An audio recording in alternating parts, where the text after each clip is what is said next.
धन्यवाद सभापति महोदय। हम ही को कातिल कहेगी दुनिया, हमारा ही कत्लेआम होगा। हम ही कुएं खोदते फिरेंगे, हम ही पे पानी हराम होगा। सभापति महोदय, सन 1947 में दिल्ली की जामा मस्जिद की तारीखी सीढ़ियों पर खड़े होकर के भारत रत्न मौलाना अबुल कलाम आजाद साहब ने कहा था कि मुसलमानों कहां जा रहे हो, यह है तुम्हारा मुल्क, यहां तुम्हारे आबाओ अजदाद की कब्रें हैं। उस वक्त मौलाना आजाद की ये सदाएं सुन करके लोगों ने अपने सरों की गठरियां उतार करके रख दी थी। आज उसी दिल्ली में मौजूद देश की संसद में एक बिल आया है जो हमसे उसी जामा मस्जिद की सीढ़ियों के सबूत मांगेगा, जो उन्हीं सीढ़ियों के पास अपनी कब्र में सोए हुए मौलाना आजाद को फिर से कब्र से सदा देनी पड़ेगी कि ये जो कब्र है वो मेरी कब्र है, ये किसी सरकार की जागीर नहीं है। सभापति महोदय, मैं जहां खड़ा हूं इसी संसद भवन के सामने सड़क के उस पार अपनी कब्र में सोए हुए भारत के पूर्व राष्ट्रपति फखरुद्दीन अली अहमद की कब्र है। शायद अब उस कब्र से भी सदाएं आए कि ये कब्र मेरी कब्र है, ये सरकार की जागीर नहीं है। सभापति महोदय, मैं वक्फ कानूनों में किए जा रहे संविधान विरोधी बदलावों के खिलाफ बोलने के लिए खड़ा हुआ हूं। संविधान का आर्टिकल 14 हो, 29 हो, 30 हो, चीख चीख कर कहता है कि देश में सब बराबर के हकदार हैं। आर्टिकल 26 कहता है कि सबको अपने अपने मजहबी कामों के लिए मंदिर, मस्जिद, गिरजाघर, गुरुद्वारों का निर्माण करने का हक है और उसका रखरखाव का भी हक है। लेकिन डॉक्टर बाबा साहब अंबेडकर के संविधान को हर दिन कुचलने वाली ये सरकार देश के मुसलमानों से नफरत में इतनी अंधी हो गई है कि खुलेआम देश की संसद में देश सरकार के माइनॉरिटी मिनिस्टर साहब और होम मिनिस्टर साहब झूठ बोलते हैं और देश को गुमराह करते हैं, झूठ शब्द असत्य बोलते हैं। सरकार ने इस बिल का नाम उम्मीद रखा है।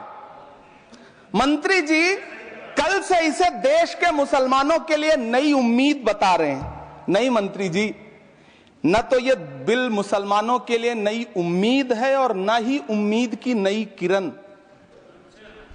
सभापति महोदय, भाजपा ने पूरे देश में वक्फ के नाम पर कई सारे झूठ फैलाए हैं। आइए आज उनकी सच्चाई पर बात करते हैं। वक्फ ट्रिब्यूनल को ऐसे बताया जाता है जैसे वक्फ ट्रिब्यूनल कोई मजहबी खाप पंचायत हो। सभापति महोदय, जबकि सच्चाई यह है कि वक्फ ट्रिब्यूनल भी तो सरकारी न्यायिक विभाग है जिसमें सरकार द्वारा नियुक्त जज होते हैं, जिसमें प्रशासनिक अधिकारी होते हैं, कहीं ऊपर से थोड़ी आ गए। सभापति महोदय, देश के गृह मंत्री जी ने इसी सदन में कहा कि वक्फ ट्रिब्यूनल के फैसले के खिलाफ कोई कोर्ट नहीं जा सकता, जबकि सच यह है कि वक्फ एक्ट 1995 की धारा 83(9) के तहत हाई कोर्ट वक्फ ट्रिब्यूनल के फैसले की न सिर्फ समीक्षा कर सकता है बल्कि उसे बदल भी सकता है। सच तो यह है कि वक्फ बोर्ड खुद अपनी जमीनों के लिए कई सारी कोर्ट में मुकदमे लड़ रहा है। सभापति महोदय, दिल्ली की जिन 123 संपत्तियों को लेकर कल माइनॉरिटी मिनिस्टर, होम मिनिस्टर साहब और अभी आदरणीय नेता सदन बात कर रहे थे, आइए उनकी सच्चाइयों पे भी बात करते हैं। 1911 में जब अंग्रेजी हुकूमत ने कोलकाता के बजाय दिल्ली को राजधानी बनाने का फैसला किया तो रायसीना हिल्स के चारों तरफ जो मुसलमानों की ढेर सारी जमीनें थी उनको एक्वायर किया गया और लुटियन को इसकी तामीर की जिम्मेदारी सौंपी गई। सेंट्रल विस्टा की तरह लुटियन जोन का मेगा प्लान तैयार हुआ, लेकिन उस वक्त के मुसलमानों ने उस वक्त की अंग्रेजी हुकूमत से अपनी इबादत गाहों को बचाने के लिए लड़ाई लड़ी। मामला ब्रिटिश गवर्नमेंट तक पहुंचा। तब यह तय हुआ कि वो जो धार्मिक स्थल हैं उन्हें जस का तस रहने दिया जाएगा। इंडिया गेट के बगल वाली मस्जिद हो, जाब्तागंज, सुनहरी बाग मस्जिद हो, पार्लियामेंट रोड वाली मस्जिद हो, ऐसी 123 संपत्तियों के मैनेजमेंट के लिए 1913 में मुसलमान वक्फ वैलिडेशन एक्ट बना और उसके बाद एक नया शहर बसाया गया जिसे लुटियंस जोन का नाम दिया गया। फिर 1943-45 के बीच एक और समझौता हुआ आजादी से पहले उसके तहत काफी सारी वक्फ जायदादों को सुन्नी मजलिस औकाफ बनाकर उसके अंडर किया गया ताकि उसकी देखरेख की जा सके। गृह मंत्री जी 2 दिन से सदन में जो बात कह रहे हैं वो दरअसल 123 संपत्तियां उसी सुन्नी मजलिस औकाफ के तहत आती है। सभापति महोदय, आजाद भारत आजाद हुआ। आजादी के बाद भारत में 1954 में वक्फ एक्ट लागू हुआ, जिसकी धारा 9 के तहत 1964 में केंद्रीय वक्फ काउंसिल का गठन हुआ। दिल्ली की वही 123 प्रॉपर्टीज को 1970 में सर्वे गजट करके गजट नोटिफाई किया गया। इसके निपटारे के लिए पूर्व प्रधानमंत्री इंदिरा जी के द्वारा 1974 में एक बर्नी कमेटी बनाई गई। बर्नी कमेटी ने 1976 में इन 123 संपत्तियों को दिल्ली वक्फ बोर्ड की संपत्ति होने की रिपोर्ट सौंपी। उस रिपोर्ट के आधार पर 1984 में कांग्रेस सरकार ने उन 123 प्रॉपर्टीज को दिल्ली वक्फ बोर्ड को सौंपने का फैसला किया, जिसके खिलाफ विश्व हिंदू परिषद कोर्ट गई। मामला 2011 तक पेंडिंग रहा। फिर 2011 में कोर्ट ने सरकार को आदेशित किया कि इसका निपटारा करो। तब 2013 में तत्कालीन यूपीए सरकार ने दिल्ली की उन्हीं 123 जायदादों को बर्नी कमेटी की सिफारिशों के मुताबिक वक्फ बोर्ड के हवाले किया। यही वो प्रॉपर्टीज हैं जिनके नाम से गृह मंत्री जी कल से कांग्रेस को कोस रहे हैं। फिर आई 2014 में भाजपा की सरकार, जो तब से इन जमीनों को हड़पने की साजिश कर रही है। जिस बिल को मुसलमानों के हुकूक की हिफाजत करने वाला बिल बताया जा रहा है, उसी को पेश करने के लिए और उस पर बात करने के लिए लोकसभा में भाजपा सरकार के पास एक भी मुस्लिम सांसद नहीं है। जिस वक्त, मैं लोकसभा कह रहा हूं, सुना करिए, जिस वक्फ बिल को मुस्लिम महिलाओं को हक दिलाने वाला बताया जा रहा है, उसे संसद में पेश करने वाली पार्टी के पास न तो राज्यसभा में, न लोकसभा में, न देश की किसी विधानसभा में एक भी मुस्लिम महिला सदस्य नहीं। कल किरण रिजिजू जी कह रहे थे कि रेलवे की जमीनें देश की जमीनें हैं, डिफेंस की जमीनें देश की जमीनें हैं। हां मंत्री जी, हैं, बिल्कुल हैं। ये जो वक्फ की जमीनें हैं, ये हमारे पुरखों ने धार्मिक कामों के लिए डोनेट किया है। तो हम भी तो इसी देश के नागरिक हैं, हम भी तो इसी देश के बेटे हैं। तो वक्फ की जमीनें भी तो इसी देश की जमीनें हैं, उनको पराया क्यों बोलते हैं आप? सभापति महोदय, अशफाकुल्लाह खान जब फैजाबाद की जेल में फांसी के फंदे पर झूल रहे थे, तो इसी देश की जमीन के लिए झूल रहे थे ना। सभापति महोदय, अंडमान की जेल में काला पानी की सजा काटकर अपनी जान देने वाले मौलाना फजले हक खैराबादी हो या शेर खान अफरीदी हो, वो भी तो इसी जमीन के लिए अपनी जान दे रहे थे ना।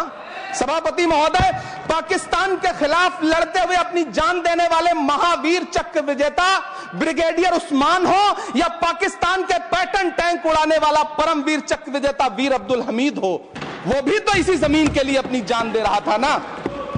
और मंत्री जी, मैं इस सदन में अलल ऐलान ये कहता हूं कि जब भी इस देश की जमीन को लहू की जरूरत होगी, आपसे 2 कदम आगे इमरान खड़ा मिलेगा, ये मैं आपसे यकीन दिलाते हुए कह रहा हूं। सभापति महोदय, मैं सरकार से कहना चाहता हूं, हमसे हमारी इबादत गाहें तो मत छीनिए ना, हमारे घरों पे बुलडोजर तो मत चलाइए ना, हमारी कब्रों में तो हमें सुकून से सोने दीजिए ना।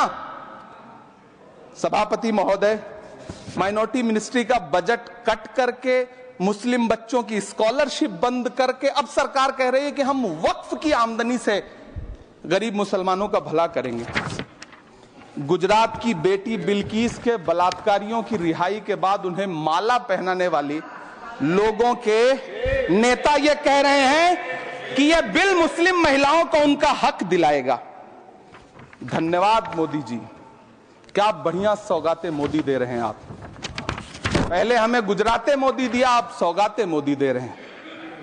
लेकिन यह सरकार इतना याद रखे कि इसी ठसक के साथ देश की संसद में सीए का कानून भी लाया गया था और कहा गया था बड़े बड़े भाषण देकर के कि पड़ोसी देशों से हिंदू भाइयों को ला करके यहां नागरिकता दी जाएगी। लेकिन मैं आपके संज्ञान में लाता हूं सर कि पिछले इतने दिनों में इनसे नागरिकता लेने के लिए 2000 व्यक्ति भी नहीं आए, जबकि इसके उलट इन्हीं की सरकार में पिछले 10 साल में 15 लाख से ज्यादा भारतीयों ने भारत की नागरिकता छोड़ करके दूसरे देश में जाकर के बस गए। यह हुआ उस कानून का अंजाम। सभापति महोदय, इसी तरह की जिद के साथ किसानों के खिलाफ भी कानून लाए गए थे। जिस तरह आज वक्फ के फायदे गिनाए जा रहे हैं, उसी तरह से किसानों को भी कृषि कानूनों के फायदे गिनाए गए थे। लेकिन अंजाम क्या हुआ?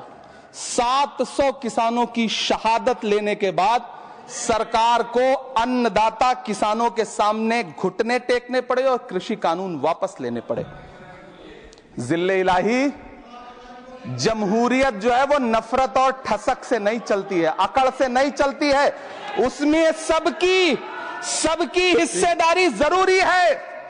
कल देश के माइनॉरिटी मिनिस्टर ने लोकसभा में खड़े होकर एक शेर सुनाया था कि मुझसे कोई बदगुमान न हो, तो मैं उन्हें एक शेर सुनाना चाहता हूं कि मैं आज जद पे हूं तो इतना खुशगुमान न हो, मैं आज जद पे हूं तो इतना खुशगुमान न हो, चराग सबके बुझेंगे हवा किसी की नहीं।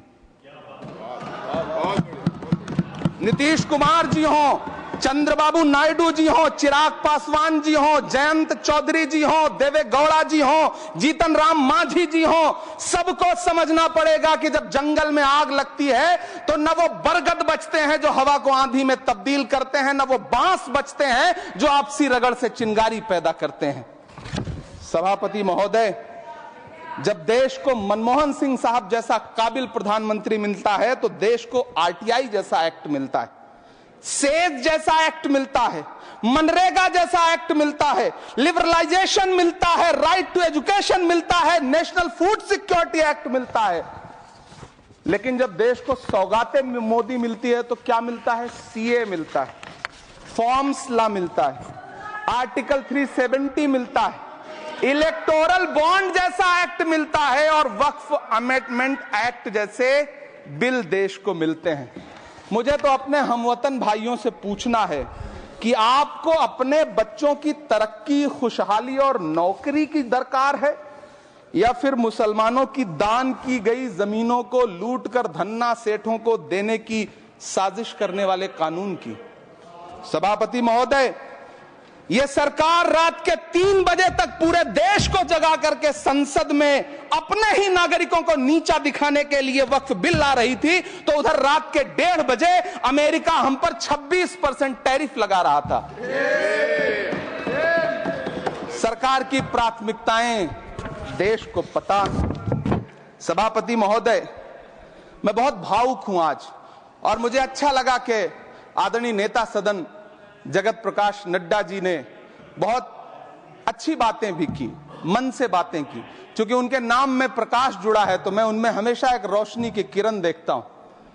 मैं उनके सामने बहुत अदब से यह बात कहना चाहता हूं कि चरागों के सफर में दबदबा हो आंधियों का तो फिर अंजाम जुल्मत के सिवा कुछ भी नहीं होगा। यह दुनिया नफरतों के आखिरी स्टेज पर है, इलाज इसका मोहब्बत के सिवा कुछ भी नहीं होगा। मैं भावुक हूं, मेरी पलकें गीली हैं। अगर देश की एक बहुत बड़ी आबादी को लगता है कि आप उसका भला करने के लिए नहीं बल्कि उनकी इबादतगाहों, उनकी कब्रिस्तानों, उनकी खानकाहों को बर्बाद करने का बिल ला रहे हैं, तो फिर आप अगर समझाने में नाकामयाब रहे हैं तो यह आपकी नाकामयाबी है। पहले समझाइए, उसके बाद कोई बिल लेकर के आइए, तब शायद हम आपका इतनी पुरजोर तरीके से विरोध ना करें।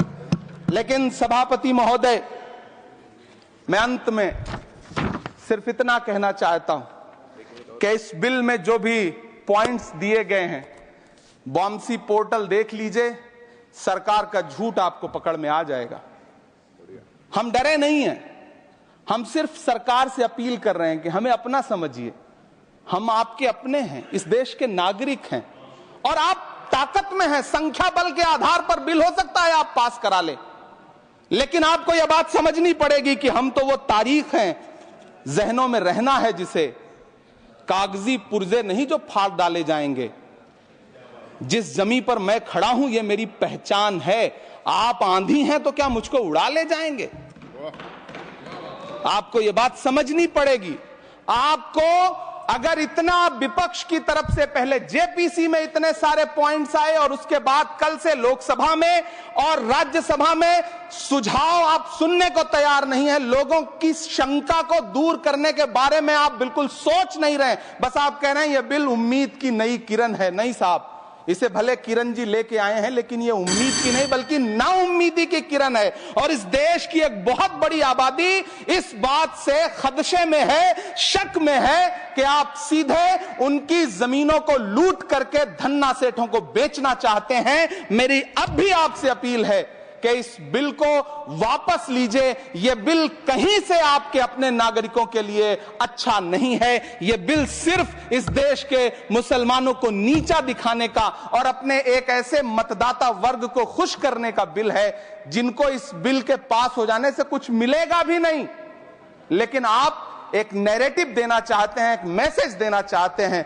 मेरी आपसे अपील है कि कृपया ये जो सबका साथ सबका विकास का नारा है, इस नारे को रत्ती भर तो चरित्रार्थ कर दीजिए। बहुत बहुत धन्यवाद।